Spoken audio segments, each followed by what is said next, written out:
Okay, it's at the end of the year. So, I wanted to make a top 10, 20 movies that came out this year that I really I liked. And it took me a while to, make out this list. And like I told you guys in some of our other previous videos that, some of y'all have been watching, this channel, I am a little rough and I'm not professional anyway, but I appreciate the views I get. But I had to choose this top 10 list on just how I felt when I want to watch a movie. Because a lot of times we have a lot of movies that we like to watch, and we'll be like, I don't really want to watch that movie. So I had to look at this list and figure out how my inside, like, do I really want to watch this movie again? So I'll start from number 10 and work my way up to number 1. Now, this list is going to freak you out because, like I told you guys before, a lot of y'all, I don't really try to go out and watch these major blockbuster movies. So, 2 movies that could have possibly been on here is possibly Wakanda, the Wakanda movie, Black Panther Wakanda, and also I definitely wanted to go see Avatar: Way of the Water. The thing is that Wakanda, I didn't want to go see it because Chadwick Boseman wasn't in it, and I was really sad because I know that I would have been sitting in that theater just waiting to see him making his appearance. And so that's not taking away nothing from the movie. It's just that I just didn't want to go, and I couldn't imagine how that movie would have been if he was alive. So anyway, that possibly could have made the list. And this year, it's hard for me to sit through a 3-hour movie, and that movie's 3 hours. Another one that could have been on this list also is Avatar: Way of the Water. Now, that was one of my most anticipated movies to see. But with the flu and the COVID and all that stuff, I just did not. I know the holiday season is going to be busy, especially when you get around Christmas time because a lot of people's off. So I think a lot of people is going to go see that movie. I just don't want to sit in that theater for 3 hours and 20 minutes because that's how long that movie is. Not taking away from that movie, but I bet you $5 those 2 movies probably could have made the top 10 on here. I know Avatar: Way of the Water. Not quite sure with Wakanda, but those 2 probably would have made it. I'm for sure Avatar: Way of the Water would have made it. But again, this time of year with all the flu, all the COVID, all the germs and stuff, and being in a theater with a bunch of people, man, I ain't got time to be sick. And then, like I said, both those movies are over 3 hours long. So anyway, I just thought I'd share that with you. So here we go. Number 10 is Deadstream. I really enjoyed Deadstream. This movie's basically about a guy who's he's gonna spend the night. He's trying to regain his fame on the internet. Sea Beast is number 9. It's like it's an animation from Netflix. It's about this little girl who stows away on a ship of these people that goes out and hunts these legendary sea beasts. Great story.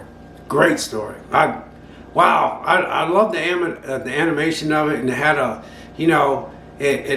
just love the cast, and that little girl, she was so cute, and she was a little black girl, and I thought that was pretty cool. They cast a little black girl because most of your little kids are kind of leads are white, but nothing taken away from that. I just was like, wow, that's a little black girl. It's like that's impressive. I said to myself. So other than that, no biggie in that department. So.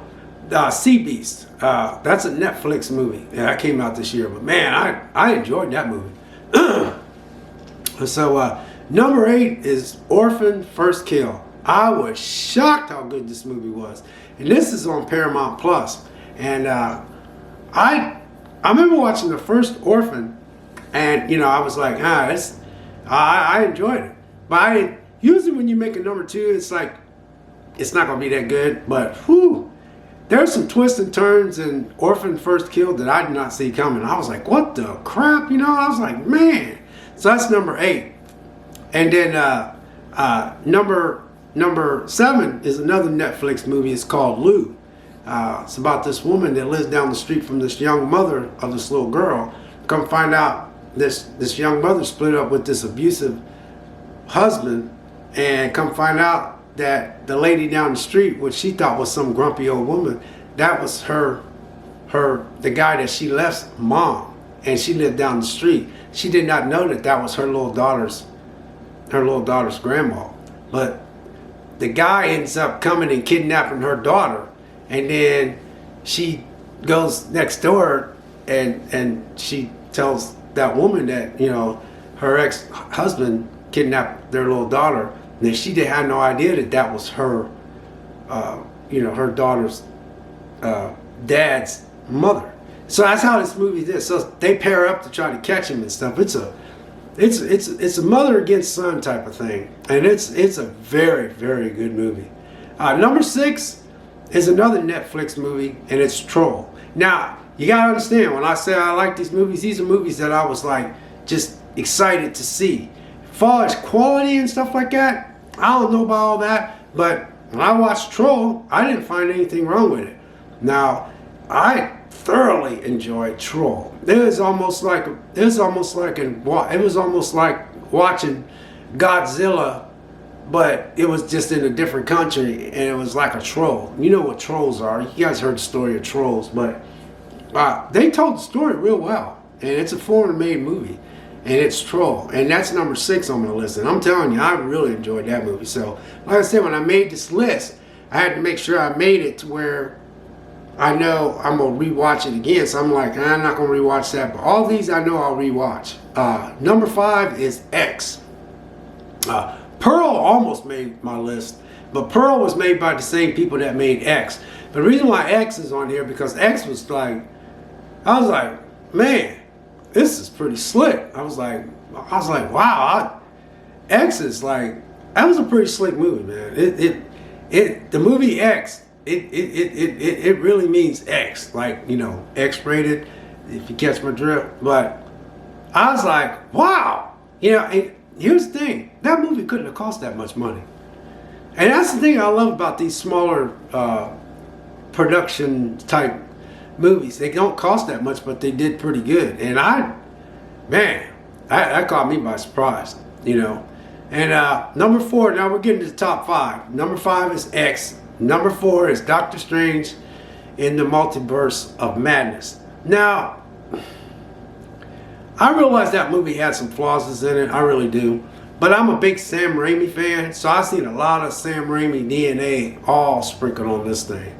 So there's some things in there I did not care for, because, you know, Disney have a knack of throwing stuff in there that we don't like. You know, a lot of us, the majority of us don't like. But for the most part, you know, I'd be lying if I didn't say I, you know, didn't enjoy Doctor Strange in the Multiverse of Madness. I really enjoyed it. But I could see why some people was let down because they was looking for something else, including myself.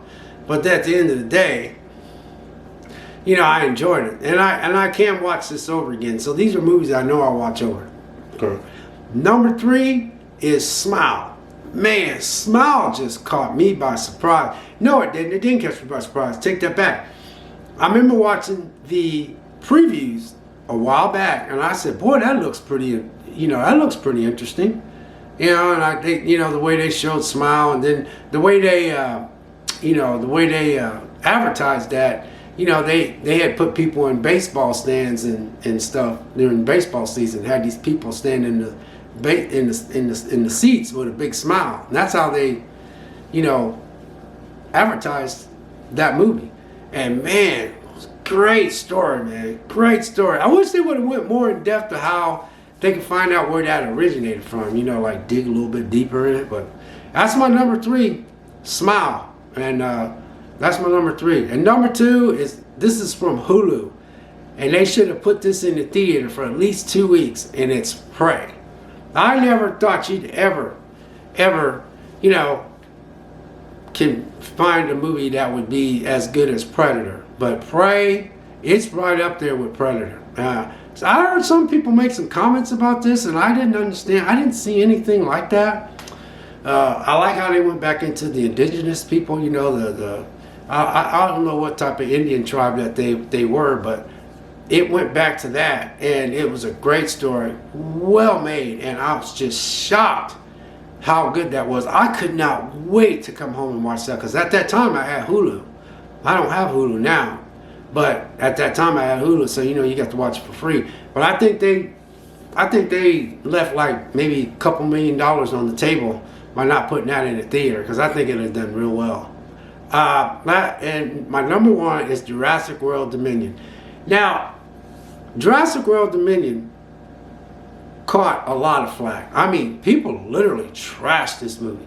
And it was so weird, man. The other day I was bored because I've been on vacation. I'm going back to work tomorrow, and I was sitting there going, so I got Peacock, but I bought Jurassic World Dominion, you know, on 4K, because I like to buy stuff on 4K. But I had turned Peacock on, and I was like, I'm gonna watch some Jurassic World Dominion, but I didn't end up watching. I ended up doing something else. But you talking about rewatch? I watch this a lot. So people trash this movie. I mean, it's got a really bad Rotten Tomato score, but it just goes to show you, man. You know, a lot of people, a lot of your major YouTubers, they bragged on this movie. But you know what gets me? This movie made $1 billion.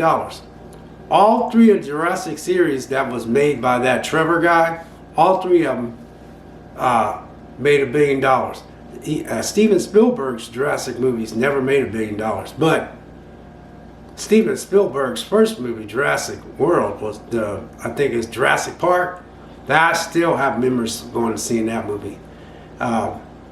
My girlfriend at that time, which is my oldest boy's mom, she was pregnant with him when I took her to go see that. And she was about ready to have my son Tyler. I still remember her watching that movie, just looking up at the screen, and her stomach and stuff. It's crazy. That was my second child. But anyway, yeah, Jurassic Park.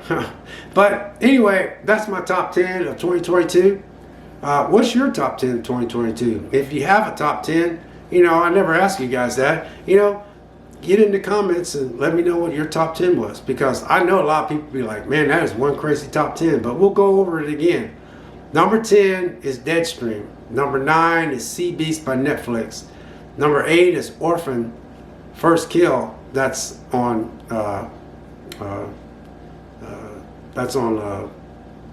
Paramount Plus.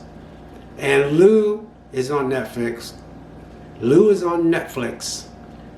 Troll is number 6 on Netflix. So you got Orphan First Kill is number 8, Paramount Plus.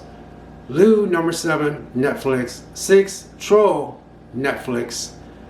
Number 5 is X. Number 4 is Doctor Strange in the Multiverse of Madness. Number 3 is Smile. 2 is Prey on Hulu.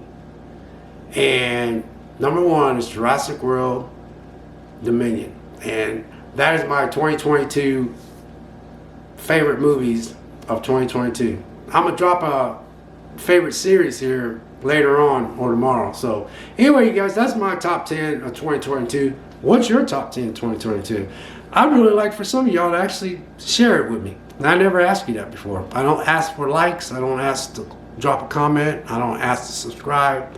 But I'm asking you, hey, some of you, if you're interested, let me know what your top 10 was this year. We'll catch you later. God bless. We'll see you next video. We'll see you.